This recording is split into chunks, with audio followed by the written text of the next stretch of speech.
नमस्कार, सोनाली किचनमध्ये आपल्या सर्वांचं मनापासून स्वागत आहे। आपण आज ह्या व्हिडिओमध्ये तयार करणार आहोत चण्यापासून मस्त टेस्टी आणि पौष्टिक असे कटलेट। दिसतानाच किती देखणे दिसत आहेत बघा, म्हणजे खाल्ल्यानंतर किती छान लागले असतील।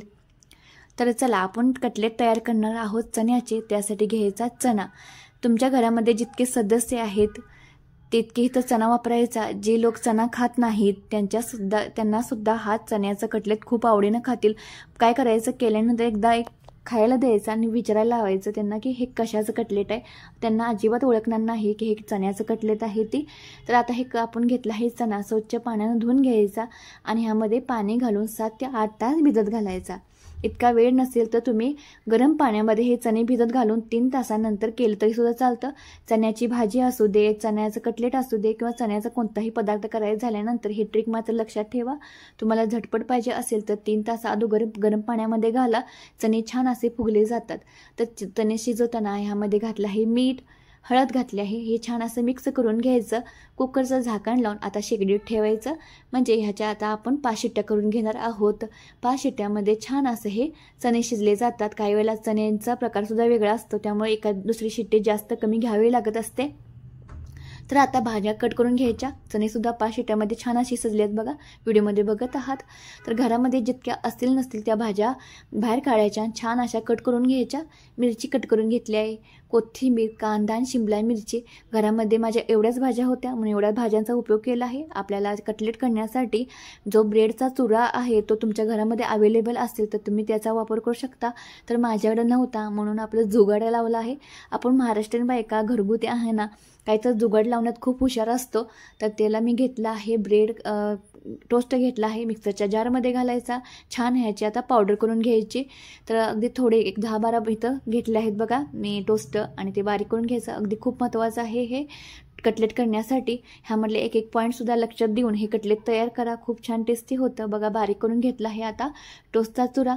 ताट घेतला आहे आणि सांगायला विसरले की बटाटासुद्धा शिजायला टाकायला विसरायचा नाही। बटाटे शिजवून घेतले आहेत बघा, 3 बटाटे घेतले आहेत। एक पावशेर असं हे चणे छान शिजवून घेतले आहेत हळद मीठ घालून। आणि आता मेहसाच्या साह्यानं चांगलं बारीक करून घ्यायचं। तुम्हाला जेव्हा बीटचं कटलेट असू दे, कुठलेही कटलेट आपण खातोच, त्याच्याबरोबर हे कटलेट आहे ना खूपच हेल्दी आहे। सगळेच कटलेट खूप हेल्दी असतात। आपण गाजरचे करतो, बीटचे करतो, अनेक प्रकारचे कटलेट आहेत।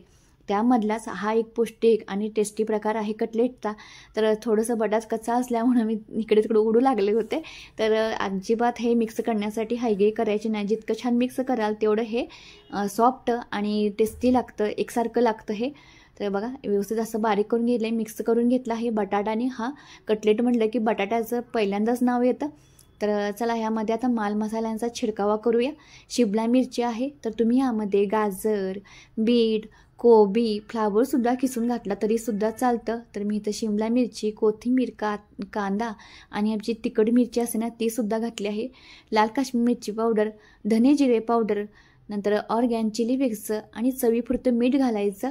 आणि नंतर शेवटीला घालायचा आपला टोस्टचा चुरा तो आपण मिक्सरमध्ये बारीक करून घेतला आहे तो। तर बघा इतकंसं साहित्य आहे, त्या साहित्यामध्ये हे आता कटलेट तयार होणार आहे। तर तुम्ही ह्यामध्ये पावभाजी मसालासुद्धा घातला तरीसुद्धा चालतं, त्यामुळे सुद्धा छान टेस्ट येते। घालायचं म्हणून माझ्या लक्षात आलं, नंतर हे करताना विसरले मी। तर आता हे मिक्स करून घ्यायचं, एक जीव करून घ्यायचा। तर हे मिक्स करताना पाण्याची अजिबात आवश्यकता नसते। कांदा असू दे, बटाटा असू दे, कशामध्ये मिक्स करायचं झालं की त्याला पाणी सुटतं, कांद्याला सुद्धा लगेच पाणी सुटतं मीठ मिळाल्यानंतर। त्यामुळे ह्याला पाणी घालायची आवश्यकता नाही। 10 मिनिटात हे पीठ मळून मी ठेवलं होतं आणि नंतर लगेचच आपण कटलेट करायला घेणार आहोत बघा। तर पहिल्यांदा काय करायचं, हाताला थोडंसं तेल लावायचं, राऊंड करायचं आणि नंतर अशी चापटी मारायची आणि जिथं चीर पडल्या तिथं असं सर्कल मारून घ्यायचं। तर हे कटलेट ऐवजी तुम्ही राऊंड करून म्हणजे गोल करून आप्याच्या तव्यामध्ये असं गोल फिरवून भाजून कुरकुरीत घेतलं तरीसुद्धा चालतं, तसंसुद्धा खूप छान लागतं बरं का। तर हे आता कटलेट तयार झाले आहेत बघा, एक करून मी करून घेतले, शेप दिले आहेत। तुमच्याकडे बदाम आकारचा, स्टार आकारचा असेल त्या पद्धतीचे सुद्धा कटलेट केलं तरीसुद्धा चालतं। तर कमी तेलातलं हे कटलेट तयार करण्यासाठी पॅन ठेवला आहे। गरम झाला की तेल सोडायचं, मिक्स करून घ्यायचं, तेल सर्व बाजून फिरवून घ्यायचं आणि गॅसची फ्लेम आहे ती लो ठेवायची हे कटलेट करताना। म्हणजे 10 ते 12 मिनटं हे कटलेट भाजण्यासाठी लागतं। हाय फ्लेमवर केलं की नुसता खालची बाजू करपली जाते आणि आतमध्ये आहे ना शिजलं जात नाही, कच्चं राहतं. त्यामुळे गॅसची फ्लेम ही लो ठेवायची. लो फ्लेमवर असं मस्त असं खालच्या बाजूनं भाजून घ्यायचं. खालची बाजू भाजली की आपण पलटी करणार आहोत. बघा खालची बाजू छान अशी करपूस भाजली आहे. अगदी तुमच्या मुलांच्या डब्यासाठी हे कटलेट करून दिलं तरी सुद्धा चालतं. चपाती, भाजी, इडली, डोसा, आप्पे, उत्तापा प्रकारचे आपण अनेक प्रकार करतोच, तर त्यांना असं जरासं वेगळं कटलेट करून द्या. चणा हा खायला खूप छान टेस्टी असतो आणि विशेष म्हणजे चण्यामध्ये सुद्धा पौष्टिकता असते. बटाटा, चणा, कांदा, कोथिंबीर, मिरची, लाल तिखट ह्याचं मिश्रण एकत्र आल्यानंतर खूप छान टेस्टी होतं.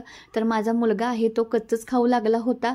त्याला पीठच आवडायला लागलं होतं ह्याचं. तर बघा इथं त्याला नुसतं पीठच त्यानं खाल्लं आणि त्याला खूप आवडलं ते. तर इथं शिजायच्या अगोदरच, भाजायच्या अगोदरच तर माझी मुलगीसुद्धा माझ्या कामाला खूप मदत करत असते. कोणताही पदार्थ करायला झाल्यावर तिचासुद्धा खूप म्हणतात ना खारीचा वाटा, अशाच पद्धती खारीपेक्षा जास्तच म्हटलं तरी चालेल. तर भाज्या वगैरे कट करायला सुद्धा तिला लावते. अभ्यासाबरोबर कामाचं सुद्धा मुलग्याला आणि मुलगीला दोघांनाही सुद्धा मी हे करून घेते. तर चला खालून वरून असं छान असं करपूस भाजून घेतलं आहे. खाण्यासाठी तुम्ही हिरवी चटणी, खोबऱ्याची चटणी किंवा आपलं टमाटर आणि विशेष म्हणजे टमाटर सॉस बरोबरच खूप छान लागतं बरं का हे कटलेट. मला वाटतं टमाटर सॉस घेण्याऐवजी हिरवी चटणी करावी का, तर नाही, लाल आपलं टमाटर आहे ना, टमाटर सॉस त्याच्याबरोबर हे कटलेटना खूप सुंदर लागलं, खूप छान लागलं. मुलांनासुद्धा देताना टमाटर सॉस आणि हे कटलेट दिलं तरी सुद्धा चालतं. नाश्त्यालासुद्धा योग्य पर्याय आहे.